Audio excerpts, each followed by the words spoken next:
show respect to the witness. Folks, in a very intense exchange involving Senator Ted Cruz and Kristen Clarke, who's actually a Joe Biden nominee, with Dick Durbin, the Democrat from Illinois, interfering.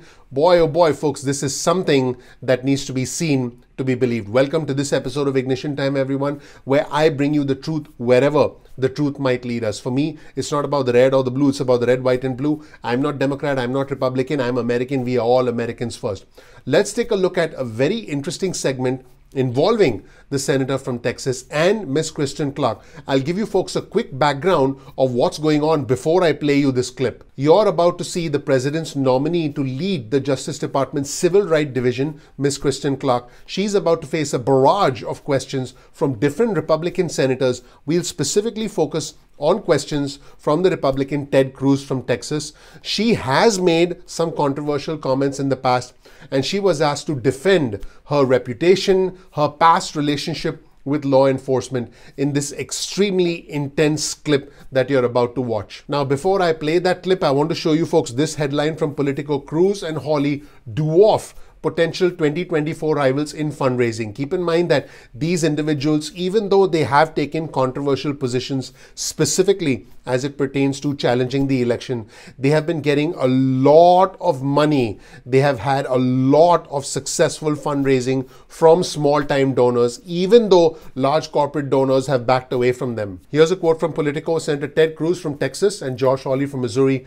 lead the pack in first quarter contributions with totals that dwarf those of their potential competition. Cruz brought in $3.6 million for his Senate re-election committee, which reports $5.6 million in cash on hand. Hawley brought in $3 million with $3.1 million in cash on hand. Now, let's shift gears to the president's nominee to lead the Justice Department Civil Rights Division, Ms. Clarke, as she faces a barrage of questions from Ted Cruz. I'm going to play this entire segment without any interruptions, and I want you to let me know in the comment section below whether you agree with Senator Ted Cruz's position or whether you feel that he went too far. Also, let me know what you thought of the way in which Ms. Clarke handled this situation. Dick Durbin chimed in because, of course, it became about politics and partisanship. But I think it's very important to see the reactions of the nominees for these important positions, for these positions that are nominated by the President of the United States. Let me know what you think of Ms. Clarke's reactions in the comment section below. Folks, I have to warn you, this segment starts off sort of okay, but then it gets out of control and it gets extremely intense very quickly. Let's watch the entire segment. I want you to watch this video all the way through to the end, and then after you watch it, let me know in the comment section below whether you agree with Senator Cruz or whether you appreciate the way Ms. Clarke handled the situation and whether you think Ted Cruz went too far. Let me know what you think. Let's roll the segment. I'd like to recognize Senator Cruz. Thank you, Mr. Chairman. Welcome to both of the nominees. Ms. Clarke, as I look to your record, I see the record of someone who has spent a career as a partisan advocate. Last year, you wrote an op-ed in Newsweek entitled, "I Prosecuted Police Killings, Defund the Police, but Be Strategic." Do you still believe it is a good idea to defund the police? Thank you, Senator, for that question. I do not support defunding the police. The impetus for writing that op-ed was to make clear that I do not support defunding the police. And I spend considerable time talking about the need to channel resources to places such as mental health treatment to alleviate some of the burdens that we place on the doorstep of law enforcement, some of the issues we ask them to wrestle with that are outside their core competency. But Ms. Clarke, let me, and we have limited time, so let me, you say you don't support defunding the police. You just said it twice. The title of your article was Defund the Police, but let's not just look to the title. Your article begins by saying that the national protests we saw last year, quote, opened up space for transformative policy discussions. You then continue to write, into that space, and this is a quote, into that space has surged a unifying call from the Black Lives Matter movement, defund the police. Do you really believe defund the police is a unifying call? I don't support defund the police. I'm reading from your article. Do you disagree with your article? Amidst the demonstrations and protests, I wanted to provide a different perspective. I don't support taking away resources from police and putting communities in harm's way.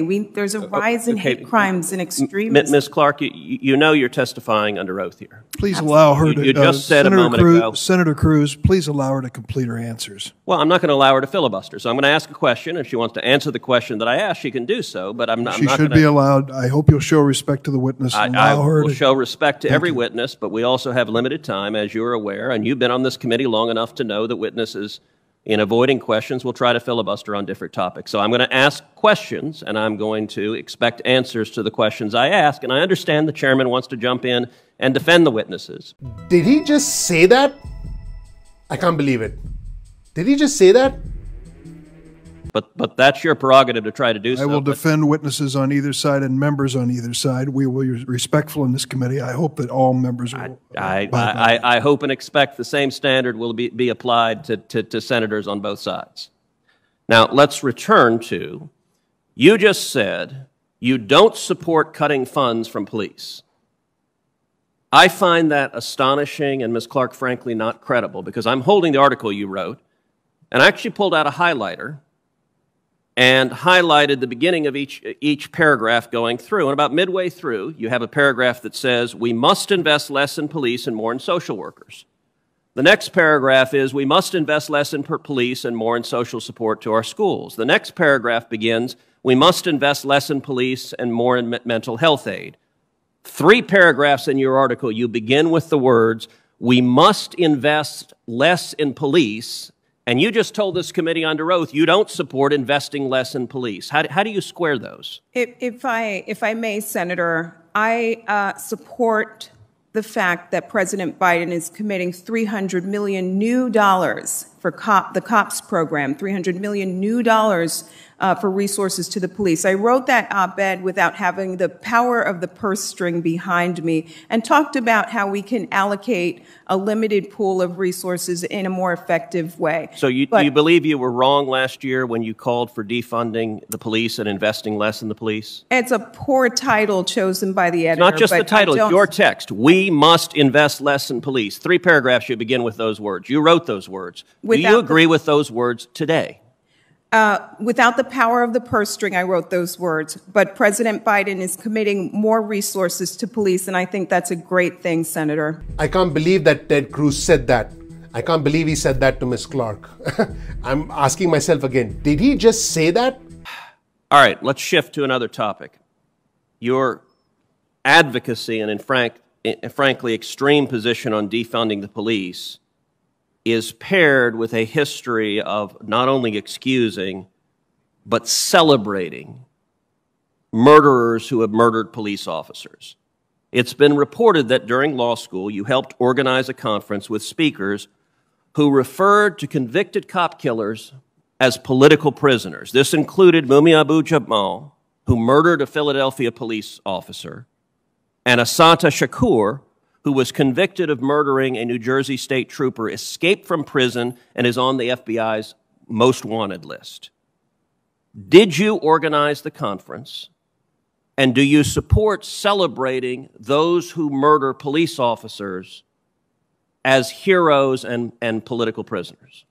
That conference you're referring to was organized by the late Dr. Manning Marable, a noted historian who led the Institute for Research in African American Studies. I was a student providing support for the Institute, working on a range of projects.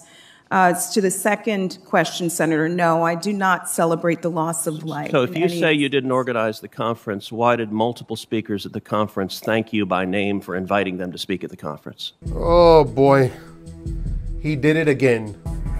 Did he just say that? Did he just say that?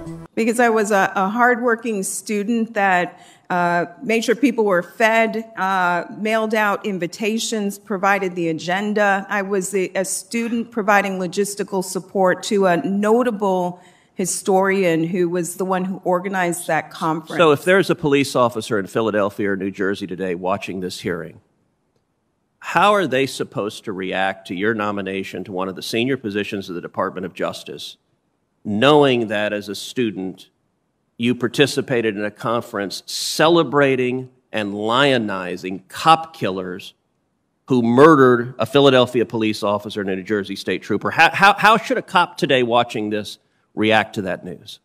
I have never and would not ever celebrate the loss of life or the killing of a police officer, Senator. Not ever. Do you Thank believe you, they're Senator political Cruz. prisoners? Thank you, Senator Cruz. That was it, everyone. Show respect to the witness.